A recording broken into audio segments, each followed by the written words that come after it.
తెల్లారు లేస్తే మహిళా సాధికారత, మహిళలకు సమాన హక్కులనే మాట వింటూ ఉంటాము. ఈ సమాన హక్కులు కావాలని కోరే మహిళామణులు చిన్న చిన్న విషయాలు ఆలోచించండి అమ్మా.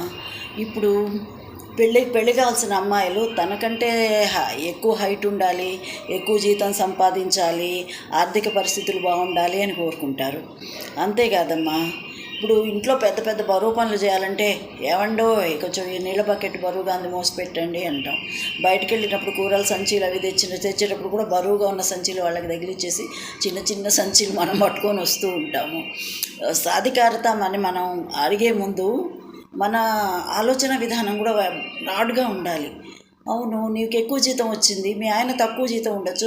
సపోజ్ ఒకవేళ జాబ్ పోయింది, మళ్ళీ జాబ్ తెచ్చుకోవడానికి టైం పట్టచ్చు. ఆ లోపల వాళ్ళని పీడించి తినకూడదు.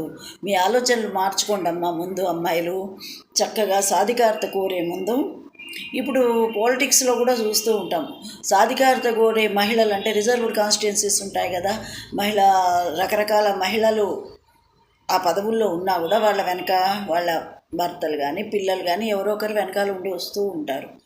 ధైర్యంగా డీల్ చేసే పరిస్థితులు ఉండాలి. ఎందుకంటే కొన్ని రకాలుగా మహిళలకు అలా ధైర్యంగా డీల్ చేసుకునే పరిస్థితులు ఉండవనుకోండి, దాన్ని మనం యాక్సెప్ట్ చేయాలి. అంతే తప్ప మాకు సాధికారత లేదు, మాకు సాధికారత ఇవ్వలేదు అనే ముందు మనం ఆ సాధికారత సాధించడం కోసం మనం చేస్తున్న పనులు ఏంటి.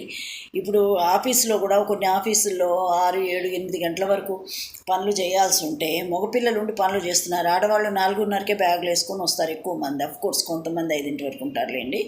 అట్లా అయ్యో పోనీళ్ళు కదా, ఆమె లేడీ కదా, ఆమెను వెళ్ళనివ్వండి, మనం చూసుకుందాం అనుకుంటారు అబ్బాయిలు. అలా కాకుండా అన్ని వాళ్ళతో పాటు సమానంగా మనం చేసినప్పుడు మనం సాధికారత అడగడంలో అర్థం ఉంది. అందుకని సాధికారత కావాలన్న మహిళలు సాధికారత సాధించే దిశగా కరెక్ట్గా అడుగులు వేస్తే సాధికారత దానంతటా అదే వస్తుంది. సాధికారత మనం అందిపుచ్చుకునేది తప్ప ఒకళ్ళు ఇస్తే వచ్చేది కాదనే విషయం ముందు మహిళలందరూ గుర్తుంచుకోవాలని నా ఉద్దేశం మాత్రమేనమ్మా.